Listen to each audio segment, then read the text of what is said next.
हमें बहुत अच्छा लग रहा है। हम अपने ज्ञान और विवेक की जो तलवार है उससे धार लगाने आते हैं यहाँ पे, और हर साल आते हैं ताकि हम उससे जो छुआछूत है और ये असमानता है उनको हम काट सकें उस तलवार से।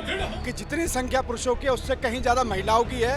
ये बहुत इम्पोर्टेंट विषय है। यहाँ पे आप देखेंगे तमाम महिलाएं यहाँ पे, हर वर्ग की महिला यहाँ पे है। चाहे बाबा साहब का महापरिनिर्वाण दिवस हो, चाहे आज भारत अन्वेषणी हो, सिर्फ एक इवेंट है। माननीय प्रधानमंत्री जी पहुँच जाते हैं, माला चढ़ा देते हैं, बस इससे ज़्यादा मैं और कुछ नहीं समझता। उनके बहुजन विचारों से उनका कोई लेना देना नहीं है। उनकी विचारधारा बिल्कुल अलग है, बिल्कुल डिफरेंट है। भिक्षुओं को पाबंदी लगाया गया था, वहाँ पर जो है ब्रह्मवादी चलता है और मानववादी चलता है और हम लोगों के ऊपर शोषण होता है। नमस्कार, मैं निधि रतन, आप देख रहे हैं नेशनल दस्तक तस्वीर भारत की। इस समय मौजूद है संसद मार्ग, जहां से भारत का इतिहास लिखा जाता है। आज बाबा साहब की 131वीं जयंती को सेलिब्रेट किया जा रहा है। 2 साल के लॉकडाउन के बाद सारे समारोह, सारे प्रोग्रामों पे पाबंदी थी और आज देख सकते हैं किस तरीके से लोगों को यहाँ पे भीड़ उमड़ी है और हम लोगों से खुद बातचीत करेंगे। इसको एक बेहद ज़्यादा जागरूक पर्व माना जाता है। बाबा साहब की जयंती को लेकर लोग किस तरीके से यहाँ पे सेलिब्रेट कर रहे हैं। देखिए, आप देख सकते हैं किस तरीके की भीड़ है। यहाँ पर महिलाएं भी हैं, तमाम तरीके के यहाँ पे बुक शॉप्स स्टॉल लगे हुए हैं। पेंटिंग्स देख सकते हैं बाबा साहब के, यहाँ पे तमाम महापुरुषों की तस्वीरें मेरे कैमरा पर्सन दिखाएंगे। इधर तस्वीरें हैं बाबा साहब, बिरसा मुंडा, उन बहुजन आइकॉन्स की जिन्होंने देश के लिए, बहुजन समाज के लिए, SC माइनॉरिटी के लिए अपनी बलिदान दी और काफ़ी संघर्ष किया। कहाँ से आई हैं आप? मैं मुनीरका से।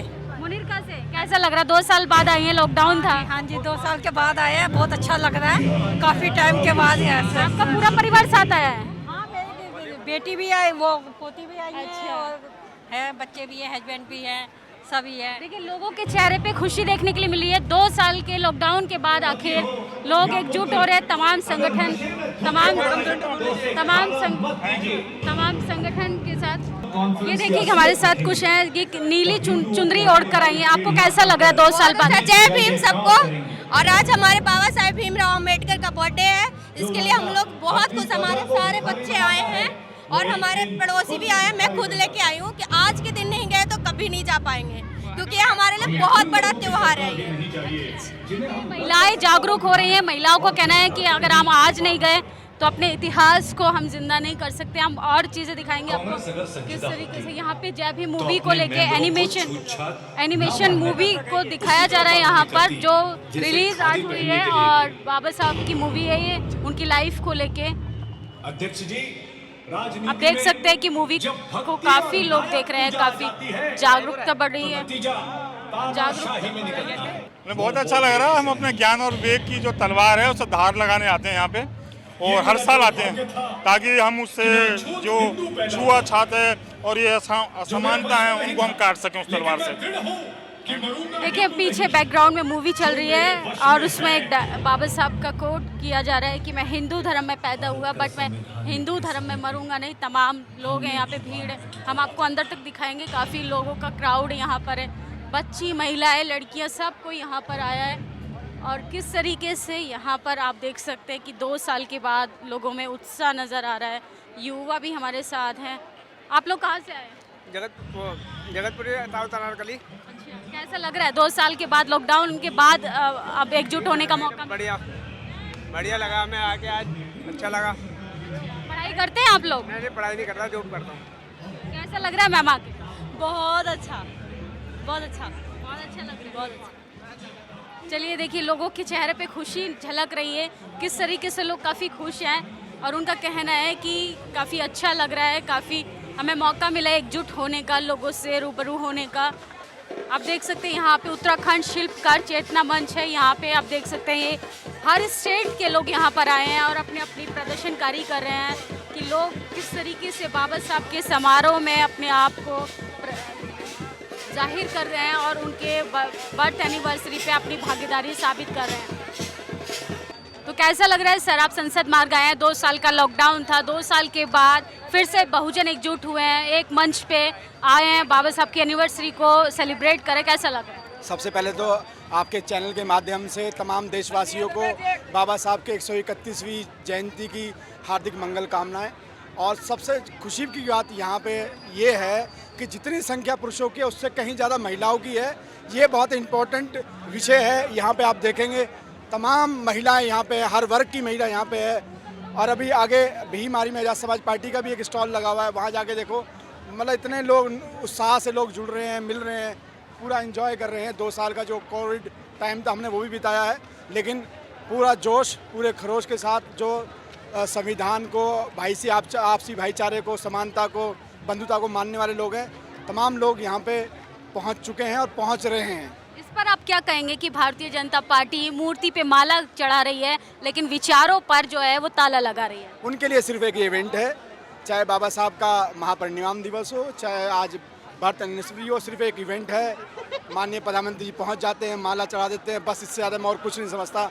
उनके बहुजन विचारों से उनका कोई लेना देना नहीं है। उनकी विचारधारा बिल्कुल अलग है, बिल्कुल डिफरेंट है। आप लगातार सड़कों पर रहेंगे, जिस तरीके से यूपी में चल रही है बर्बरता, जाति को लेके बहुत ज़्यादा कास्ट एट्रोसिटी हो रही है, भेदभाव हो रहा है। हम निरंतर, हमारा भीम आर्मी का प्रथम और अंतिम लक्ष्य यही है कि हम लोगों की मदद करते रहें। चाहे पिछला भी 4 तारीख का बीकानेर का आंदोलन हो, माननीय राष्ट्रीय अध्यक्ष चंद्रशेखर साहब ने जयपुर में किया था, हमने बीकानेर हाउस दिल्ली में किया था। हर मुद्दों पे निरंतर भीम आर्मी, दिल्ली इकाई हो चाहे नेशनल इकाई हो, निरंतर ऐसे लोगों की मदद के लिए सड़कों पे ही रहती है। बहुत बहुत शुक्रिया सर हमसे बातचीत। धन्यवाद, धन्यवाद। देखिए हम आगे आपको बातचीत कराएंगे, दिखाएंगे कि इन्होंने बोला कि महिलाओं की संख्या पुरुषों से ज़्यादा है।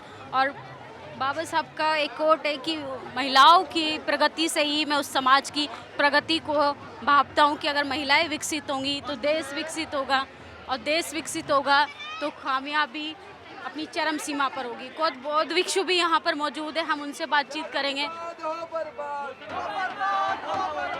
बनते जी बंदा में हमारे चैनल में आपका स्वागत है। आप कुछ बोलिए। मैं बोध गया महाबोधि महाविहार से मैं दिल्ली में आया हूँ और बाबा साहब को जन्म शुभ दिवस पर हम लोगों ने पुष्पमाला चढ़ाने के लिए आए हैं। और यहाँ आते हैं तो यही देखते हैं कि लोग बोध गया के भंते को कोई मान सम्मान लोग देते नहीं हैं गर्मिलिया के अंदर। ये हमारा शिकायत करना जरूरी है। ये हमें शिकायत करना है तो शिकायत लिखिएगा, में कोई फेर नहीं है। जब इस पर आप क्या कहेंगे? सारनाथ में बौद्ध भिक्षुओं को पूजा करने के लिए पाबंदी लगाई गई थी, आप लोगों को पता होगा, इस पर आप क्या बोलें? हाँ, वो भिक्षुओं को पाबंदी लगाया गया था। वहाँ पर जो है ब्रह्मवादी चलता है और मानववादी चलता है और हम लोगों के ऊपर शोषण होता है ना। वो लोगों का जो दूसरा है, वो लोग चाहता है कि वहाँ बनारस है बगल में, वो राम का ही लोग गुण गाते हैं और हम लोग जो हैं बुद्ध के गुण गाते हैं। वो लोग पसंद नहीं करते हैं। हम अपने जगह से जो पूजा पाठ करने के लिए है वो रोक लगाते हैं लोग, है ना। तो रोक लगाते हैं। इस पर हम कहेंगे कि आप लोग विचार करें। दिल्ली में और सब जगह से हम लोग इकट्ठा होकर के बौद्धिस्ट जो है सो अपना मांग को मांगेंगे। लेकिन हमारे बौद्धिस्ट जो है करुणा और मैत्री के साथ चलता है। हमें किसी से लड़ाई झगड़ा नहीं करना है। करुणा मैत्री के साथ चलता है। करुणा मैत्री से मैं मांगे के मांगूंगा। हमारे माध्यम से हमारे दर्शकों को क्या कहना चाहेंगे जो तमाम उन सब जाति के मुद्दे में, तमाम उन मुद्दों में भटक जाते हैं, जो अपने आप बोल रहे हैं कि मैत्री का रास्ता अपनाना जरूरी है, तो क्या मैत्री का रास्ता कैसे अपना सकते हैं बहुजन? वही करुणा मैत्री से धर्म को परिवर्तन करना है। हमारे बुद्ध ने जो मार्ग बताए हैं उस मार्ग पर सभी को बताएंगे चलने के लिए। बाबा साहब ने जो बताए हैं उस जगह पर हमें चलना है। और दूसरा हम क्या कहेंगे? बहुत बहुत शुक्रिया हमसे बातचीत करने के लिए। ठीक है, साधु साधु साधुवाद। बहुत ये थे बोध गया से आए बौद्ध भिक्षु, हमने इनसे बातचीत की थी और इन्होंने बताया कि बौद्ध भिक्षु भी सुरक्षित नहीं है इस देश में। वो अपनी बात नहीं कर सकते, बुद्धा की बात नहीं कर सकते, उनके स्पिरिचुअल पूजा नहीं कर सकते, उनके धर्म पे अपने आप को आगे प्रमोट नहीं कर सकते, क्योंकि बनारस में जिस तरीके की मानसिकता को बढ़ावा दिया जा रहा है कि बुद्धिज़्म को, आपके इतिहास को किस तरीके से ख़त्म किया जा रहा है, बहुजन समाज के इतिहास को एकदम दबाने की कोशिश की जा रही है। भारतीय जनता पार्टी और सत्ता में जो तानाशाह सरकारें हैं वो आपके प्रोग्राम को एक इवेंट के तौर पर लेती हैं, लेकिन आपके विचारों से, आपके संगठन से, आपकी विचारधारा से उसे कोई मतलब नहीं। हम आपको दिखाएंगे, आगे अंदर जाएंगे और तमाम लोग यहाँ पर मौजूद हैं, तमाम लोगों से बातचीत करेंगे। बामसेफ का यहाँ पर स्टॉल लगा हुआ है, जो आप देख सकते हैं कि हमने तमाम तस्वीरें आपको दिखाई। तमाम तरीके का क्राउड यहाँ पर मौजूद है। संसद मार्ग वही रास्ता जहाँ से देश का इतिहास लिखा जाता है, और हमें बाबा साहब ने संविधान में वो प्रावधान किया कि सबको फंडामेंटल राइट से अपनी बात कहने का, सबको फंडामेंटल राइट से अपने धर्म, अपनी स्वतंत्रता से काम करने का, और वही स्वतंत्रता आज दिखाई दे रही है। 2 साल से लॉकडाउन की वजह से सारे समारोह पर, सारे कार्यक्रमों पर पाबंदी लगी थी, लेकिन आज इसके बावजूद 2 साल के बाद भी लोगों में काफ़ी अच्छा उत्साह नज़र आ रहा है। और इन सब चीज़ों पे लेके आप लोगों की क्या प्रतिक्रिया है कि आप अगर कहाँ से, अगर आप कहीं देश के किसी भी अन्य राज्य से अगर हमारा वीडियो देख रहे हैं तो आप कमेंट बॉक्स में ज़रूर अपनी राय दे सकते हैं, क्योंकि आपकी राय हमारे लिए बेहद ज़रूरी है। कैमरा पर्सन आशीष के साथ मैं निधि रतन, संसद मार्ग, दिल्ली। नेशनल दस्तक की आपसे गुजारिश है कि अगर इसको बचाना चाहते हैं तो नेशनल दस्तक को सब्सक्राइब करने के लिए रेड कलर के सब्सक्राइब बटन को दबाएं, फिर बेल आइकन की घंटी दबाएं। नेशनल दस्तक को बचाने के लिए बहुत जरूरी है कि हर खबर को शेयर करें, लाइक करें, कमेंट जरूर करें।